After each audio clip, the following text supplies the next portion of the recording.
Get the planter out today. With Insecticide liquid system on the back. And of course, you always have to have a low tire. The tractor started, that was awesome. It's not super low, but I'm gonna get her up pretty good. Gotta move the combine out. Always a shuffle.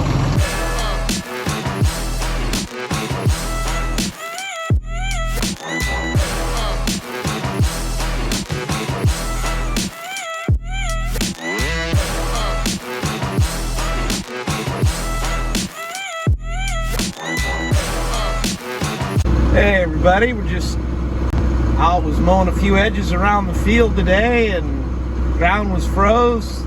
Nice cold day, and we decided we better clean off some rubbish on the mower. And what is that? A kid riding on the mower, aka DJ28. What is he doing? Riding on a Batwing, laying down on a Batwing, going down a gravel road, just south of Area 21. Here in Iowa, in March, when it's cold out, we like to what we call Batwing skiing. So Decker is riding on the Batwing mower, and he's Batwing skiing.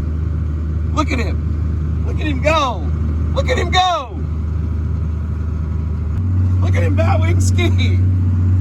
Batwing skiing in the field in Iowa in March on frozen ground. You gotta love it.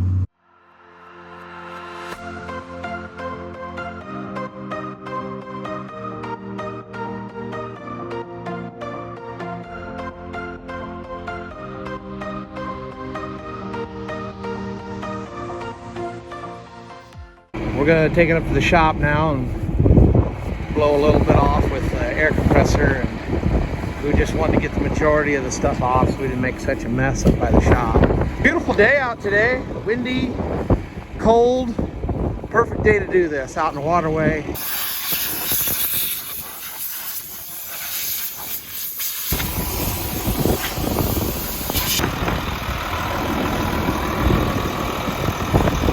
Everybody remember a week ago when I was pushing snow and I hit that hose because it was laying out here in no man's land? I just wanted to remind everybody of something that the Mustard Minute brought up. Watch as I move the skid loader ahead. What do we see here?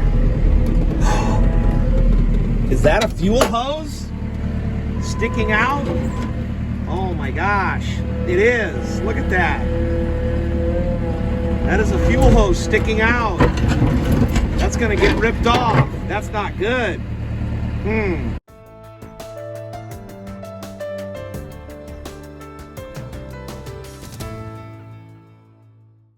Well, guess what? It leaks.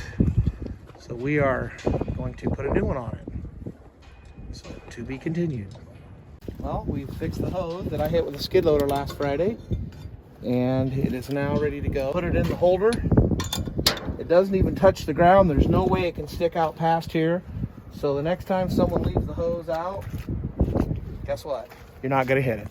It's great. Still looking for the guy that left it laying out there. We think it might be Mustard. Oh, we think. He kind of admitted it. He was a little sheepish about it. Alrighty. Got our oil cooler off, got our gasket off, got a new gasket ordered. You know how people like a little ranch dressing on their salads? Well, I'm gonna put a little gasket dressing on my gasket. Check out this. This is the package this thing came in. There was a plastic cover and this nice John Deere cardboard. I might have to save that for a rainy day. That's pretty cool. So we're gonna get a little gasket dressing on her. Help this paper gasket seal. Put her on there. Put her oil cooler in. Put her housing on. Put her tubes and new O-rings in. And we're gonna fix one more leak. And we're gonna let her buck. Dressing time. Oh yeah. Get her good and dressed up. I'm about to get it on her fingers. Wife gets upset if you don't come off the clothes. Oil clothes, diesel clothes, gasket dressing clothes. Dress up. Let's see here. Oh, shoot. Clean. Oh, that'll be okay. It'll wipe up. Probably should be time lapsing so I don't sound so dumb. Oh, you son of a bitch. We're gonna put this guy on said 4450. That in place.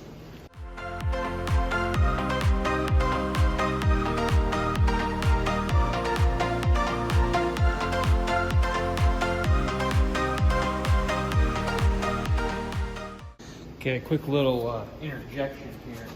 This number 105, it's called motor assembly grease. It's a white kind of grease. It's a pretty thin consistency, almost like a, it's a little thicker than like O-ring soap.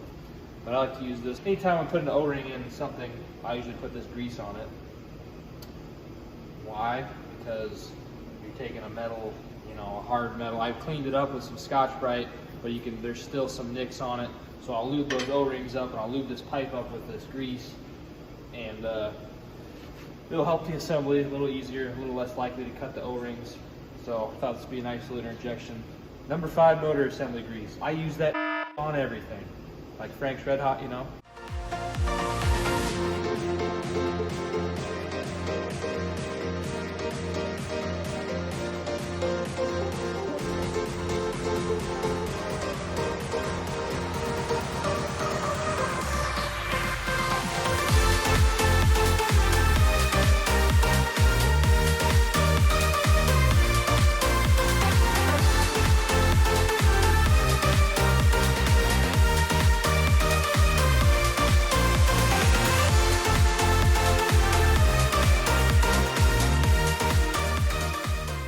We got that oil cooler on, got our tubes on, bolts all down. Now this turbo drain, I just pulled the bolts off of there, pulled the fitting down right there. There's this guy right here.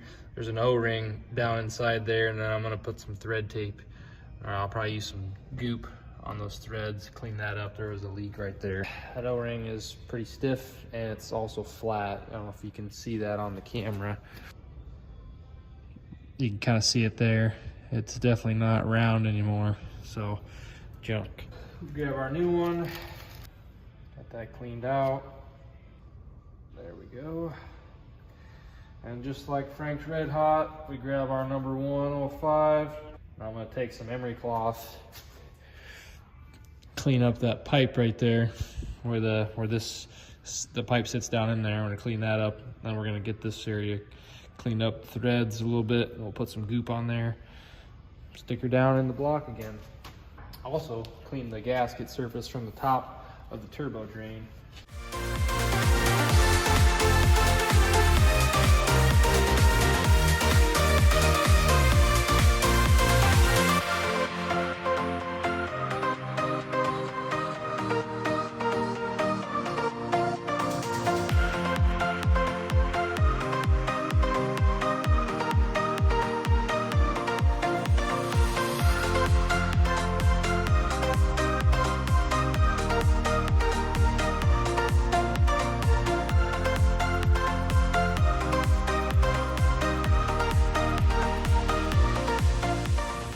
Got all that buttoned up last night, the old cooler, O-rings there. Got the rest of the coolant drained out, put in some new coolant. We got this axle oil, it's drained, new oil in there.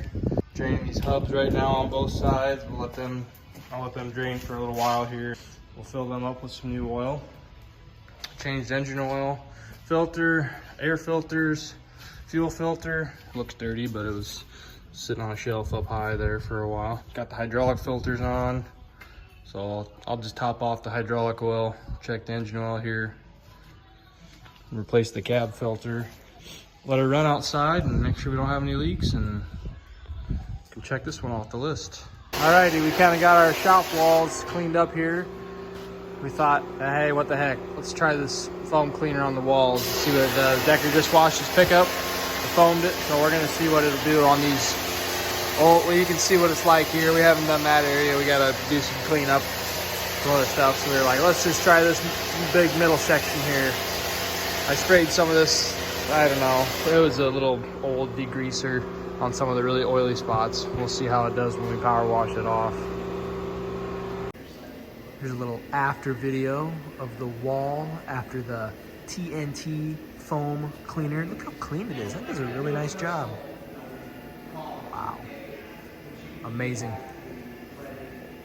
Alrighty, we got ourselves another, oh hey boys. See what's going on? Today's episode 4020. Greatest tractor ever made. Argue in the comments about it. Today's project. See that oil down there, right there? The load shaft seals are leaking. So you got your 3-point here, and there I took the quick hitch off. So it goes down to this pin here where those bottom links sit in, and then behind it, right, kind of dark, right there, there's a shaft that goes all the way through. There's a bushing and an O-ring on each side that keeps oil from the transmission hydraulic from leaking out. Well, over time those O-rings go bad. So we're gonna replace the load shaft, bushings and seals. That's why it's leaking right there. So we're gonna do that. Why we got it in here, you gotta drain the oil to do that. So we'll change hydraulic oil filters. Even though they are the greatest tractors ever made, well, that's a good thing they are, because our maintenance on them sometimes lacks a little bit. You got other stuff going on. It's like, oh, get on the 4020 and just go use it. And luckily they just run. So we're gonna do some much needed filter maintenance, air filter, oil filter, engine oil. I'm gonna drain the coolant and put some fresh water and coolant in it, just because they say do that every like 6 years or 1,000 hours. So we don't, it takes us a long time to put 1,000 hours on these, but it's definitely been 6 years. So we're gonna do that. We got a little, looks like a fuel leak maybe up here. Probably gonna fix that. Don't have a hydraulic leak. I shouldn't say anything. I don't see any more hydraulic leaks, but we got a little fuel leak, I think, right here. Probably just this fitting or that line.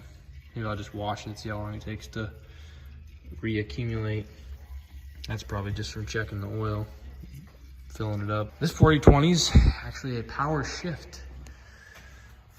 Yeah, 8-speed power shift. Might need to do something about that. Dad's gonna plant with the Cyclo 6-row International 900 Cyclo planter behind this thing. So we got a monitor, we got this. We had that planter on the 1206, and obviously sold the 1206. So we're gonna put it on this girl. I think we got to put a diverter valve for the markers so you can run 3 functions. It's only got 2 outlets here. This girl's pretty good. It's been really good to us. So we're gonna fix her up and keep running her. I think Dad's got a roll bar and a canopy that he's wanting to put on it. I know we have the roll bar. I'm just trying to locate a canopy. I'll try to set you guys up here and you can kind of see what I'm doing. I got to pull a couple pins, pull a couple bolts. The 3rd link arms should drop, and we can let the wishbone down.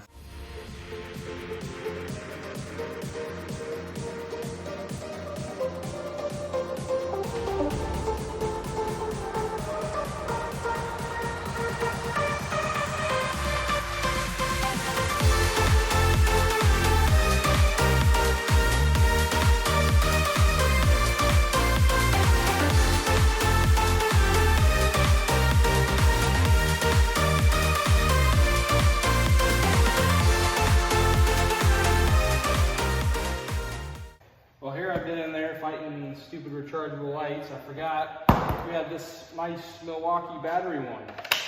Could have been using it instead of working in the dark. Nice. So this is the shaft we just got out. It's called the load shaft, hence load shaft seals. When you have a 3-point implement hooked up, all your weight is basically on this shaft because it goes down to a wishbone. I'll show you here in a little bit. Your seals are riding right here, and here there's a bushing and a seal. This one looks like an actual seal, not an O-ring. So that's what we're gonna work on next, is getting those bushings and seals out. What I did earlier, I did one work, like literally last week. What I did to get that out is I cut this straight off with the chop saw, and it gives you a nice edge to hit that bushing out, because the bushing kind of sits in a, I don't know, a groove in the housing there, and that worked pretty good getting it out. See how much I struggle. It's kind of they're kind of stuck in there pretty good. I think I'm set up on there. I got that shaft cut so that it's got a flat edge to hit on that bushing with. So, see what happens here. Start hitting on this. Nope. It's gotta take a little finesse. Hold up, hold tight, hit hard. I think I got it moving. Oh, yeah, she's moving now. I had this bushing, and then this seal right here, and I feel like this silicone is not factory, but it's got a nice square edge. Maybe it was in this seal. It was probably in this seal. Huh. I'll find out when I get parts, I guess. So on the shaft that I cut, I was hitting right here, pushed the whole thing out. I just had to kind of pry up on it because it kept wanting to just slide and go right through the hole. We got this side out. Looks like that's all there is. We'll let this drain all overnight. I gotta get the other side out yet. We'll get this kind of cleaned out, get some parts ordered. Might not be as bad as 4440 that I just did. Or 50 series, they got a whole little, I don't know, pillow with the whole bushing and O-rings put in. You just bolt them right on. Everything, I'm assuming everything newer, you know, 50, 55, and then your 60 series. I'm assuming that's all bolt on. I haven't seen a 55 or a 60. I would assume it is. But everything older, 40s, 30s, 20s, zeros, 4000s, they're gonna be a drive-in bushing and seal. This bushing doesn't look like it's not really pressed in there though, like 4440 is. So it might go in a lot easier. We'll work on the other side. Pull our shaft out, stick it in from this side, get it lined up. We'll give her a couple swings here, see what happens.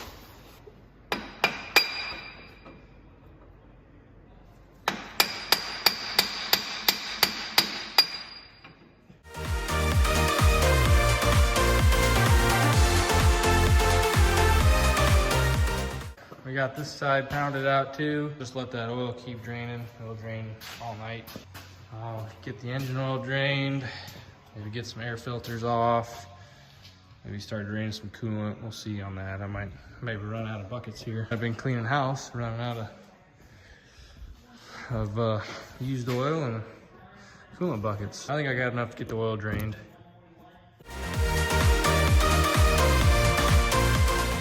Hey everybody, we just got finished up with our Thrive 3D liquid insecticide system.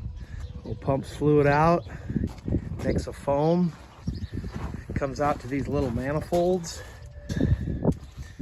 Each little row unit has its own little distributor. There'll be a little light on. I'll show you where it'll come out with Keaton seed firmers. John Deere does have a different setup for without Keaton seed firmers. But there, it'll go right down in the trench. Otherwise, John Deere has a bracket that goes from there down and drops it down in there. But since we had the firmers, we were able to run this little blue tube down through there, goes down in behind the seed tube, comes right down, catches right in the Keaton seed firmer. Pretty slick. We'll see how it works this spring. It's like anything new, a little bit nervous, but yeah, that's how it looks from an overview. Got a big yellow tank on there. Later.